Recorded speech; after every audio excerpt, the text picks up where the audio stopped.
capítulo 7. Diz assim: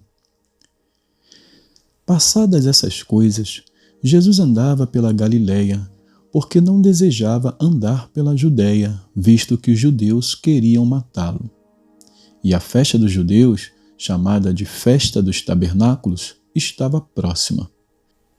Então os irmãos de Jesus se dirigiram a ele e disseram: Deixe este lugar e vá para a Judéia, para que também os seus discípulos vejam as obras que você faz. Porque se alguém quer ser conhecido, não pode realizar os seus feitos em segredo. Já que você faz essas coisas, manifeste-se ao mundo. Acontece que nem mesmo os irmãos de Jesus criam nele. Então Jesus lhes disse: O meu tempo ainda não chegou, mas para vocês qualquer tempo é oportuno. O mundo não pode odiar vocês, mas a mim ele odeia, porque eu dou testemunho a respeito dele, dizendo que as suas obras são más. Vão vocês para a festa. Eu não vou, porque o meu tempo ainda não se cumpriu. Tendo dito isso, Jesus continuou na Galiléia. Depois que seus irmãos tinham ido à festa, Jesus também foi, não publicamente, mas em segredo. Ora, os judeus o procuravam na festa e perguntavam: Onde estará ele? E havia grande murmuração a respeito de Jesus entre as multidões. Uns diziam: Ele é bom. E outros afirmavam: Não, não é. Ele engana o povo. Entretanto, ninguém falava dele abertamente, por ter medo dos judeus. Quando a festa já estava na metade, Jesus foi ao templo e começou a ensinar. Então os judeus se maravilhavam e diziam: Como é que ele pode ser letrado se não chegou a estudar? Jesus lhes respondeu: O meu ensino não é meu, mas daquele que me enviou. Se alguém quiser fazer a vontade de Deus, conhecerá a respeito da doutrina, se ela é de Deus ou se eu falo por mim mesmo. Quem fala por si mesmo está buscando a sua própria glória, mas o que busca a glória de quem o enviou, esse é verdadeiro e nele não há falsidade. Não é fato que Moisés deu a lei para vocês? Contudo, nenhum de vocês a cumpre. Por que estão querendo me matar? A multidão respondeu: Você tem demônio. Quem é que está querendo matá-lo? Jesus respondeu: Um só feito realizei, e todos vocês ficaram admirados. Moisés lhes deu a circuncisão, se bem que ela não vem de Moisés, mas dos patriarcas. E vocês fazem a circuncisão de um menino até mesmo no sábado. E se um menino pode ser circuncidado em dia de sábado, para que a lei de Moisés não seja desrespeitada, por que vocês ficam indignados contra mim pelo fato de eu ter curado por completo um homem num só sábado?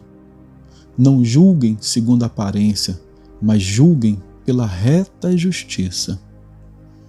Alguns de Jerusalém diziam: Não é este o homem que estão querendo matar? Eis que ele fala abertamente e ninguém lhe diz nada. Será que as autoridades reconhecem de fato que este é o Cristo? Mas nós sabemos de onde este homem vem. Quando, porém, o Cristo vier, ninguém saberá de onde ele é. Enquanto ensinava no templo, Jesus disse em voz alta: Vocês não somente me conhecem, mas também sabem de onde eu sou. Eu não vim porque eu, de mim mesmo, o quisesse, mas aquele que me enviou é verdadeiro, aquele a quem vocês não conhecem. Eu o conheço, porque venho da parte dele e ele me enviou. Então quiseram prendê-lo, mas ninguém lhe pôs as mãos, porque a sua hora ainda não havia chegado.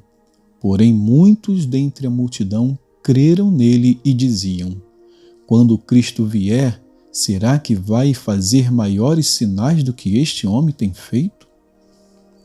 Os fariseus, ouvindo a multidão murmurar essas coisas a respeito de Jesus, juntamente com os principais sacerdotes, enviaram guardas para o prender. Jesus disse: ainda por um pouco de tempo estou com vocês, e depois irei para junto daquele que me enviou. Vocês irão me procurar, mas não me acharão. Vocês também não podem ir para onde eu estou. Então os judeus disseram uns aos outros: para onde ele irá que não o possamos achar? Será que pretende ir para a diáspora entre os gregos, a fim de ensinar os gregos? Que significa isso que ele diz? Vocês irão me procurar, mas não me acharão. Vocês também não podem ir para onde eu estou. No último dia, o grande dia da festa, Jesus se levantou e disse em voz alta: se alguém tem sede, venha a mim e beba. Quem crer em mim, como diz a Escritura, do seu interior fluirão rios de água viva. E isso ele disse a respeito do Espírito que os que nele crescem haviam de receber, pois o Espírito até aquele momento não tinha sido dado, porque Jesus não havia sido glorificado. Quando ouviram essas palavras, alguns do meio do povo diziam: este é verdadeiramente o profeta. Outros diziam: ele é o Cristo. Outros, porém, perguntavam: por acaso o Cristo virá da Galileia? Não diz a Escritura que o Cristo vem da descendência de Davi e da aldeia de Belém, de onde era Davi? Assim, houve divisão entre o povo por causa dele. Alguns queriam prendê-lo, mas ninguém lhe pôs as mãos. Os guardas voltaram à presença dos principais sacerdotes e fariseus, e estes lhes perguntaram: por que vocês não o trouxeram? Eles responderam: jamais alguém falou como este homem. Os fariseus disseram aos guardas: será que vocês também foram enganados? Por acaso alguma das autoridades ou algum dos fariseus creu nele? Mas esse povo que nada sabe da lei é maldito. Nicodemos, um deles, que antes tinha ido conversar com Jesus, perguntou-lhes: será que a nossa lei condena um homem sem primeiro ouvi-lo e saber o que ele fez? Eles responderam: por acaso também você é da Galileia? Examine e verá que da Galileia não se levanta profeta. Vamos então a Tito. Tito, agora no capítulo 2. Tito 2 diz assim: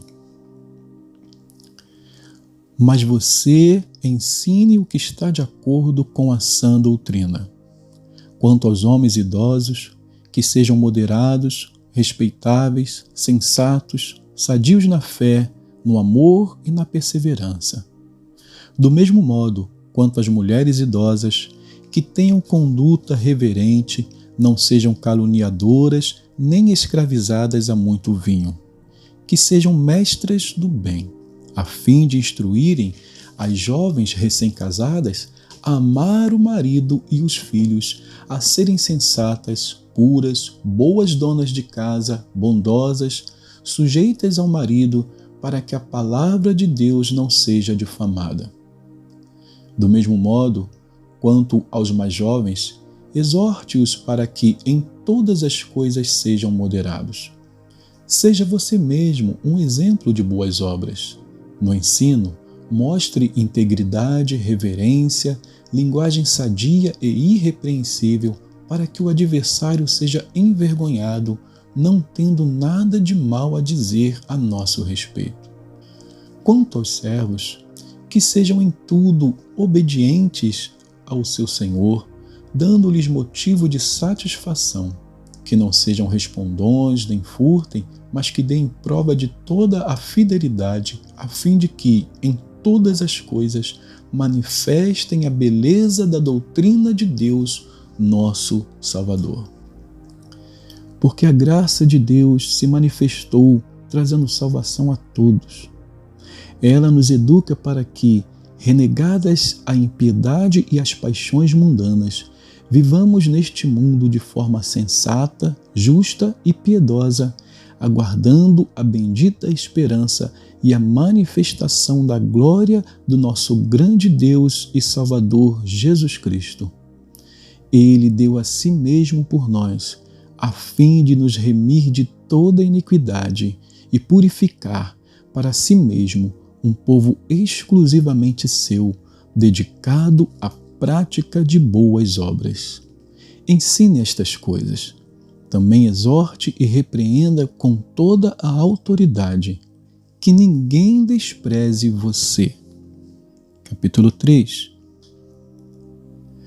Lembre a todos que se sujeitem aos governantes e às autoridades, que sejam obedientes e estejam prontos para toda boa obra, que não difamem ninguém, que sejam pacíficos, cordiais, dando provas de toda cortesia para com todos. Pois nós também, no passado, éramos insensatos, desobedientes, desgarrados, escravos de todo tipo de paixões e prazeres, vivendo em maldade e inveja, sendo odiados e odiando-nos uns aos outros. Mas quando se manifestou a bondade de Deus, nosso Salvador, e o seu amor por todos, Ele nos salvou, não por obras de justiça praticadas por nós, mas segundo a sua misericórdia. Ele nos salvou mediante o lavar regenerador e renovador do Espírito Santo, que Ele derramou sobre nós ricamente por meio de Jesus Cristo, nosso Salvador, a fim de que, justificados por graça, nos tornemos seus herdeiros, segundo a esperança da vida eterna.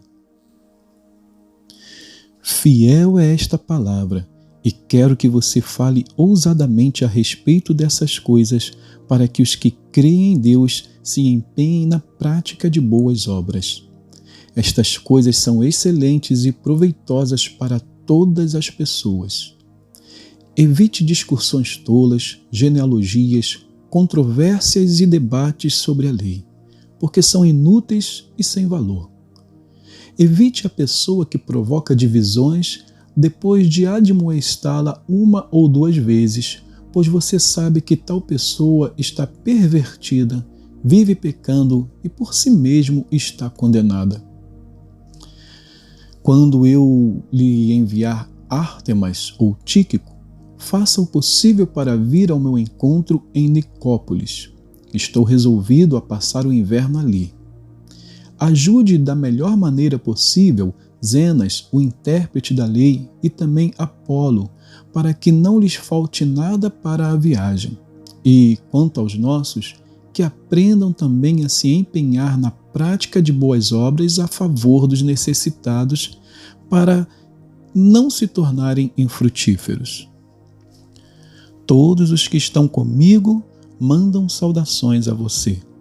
Dê saudações àqueles que nos amam na fé. A graça esteja com todos vocês.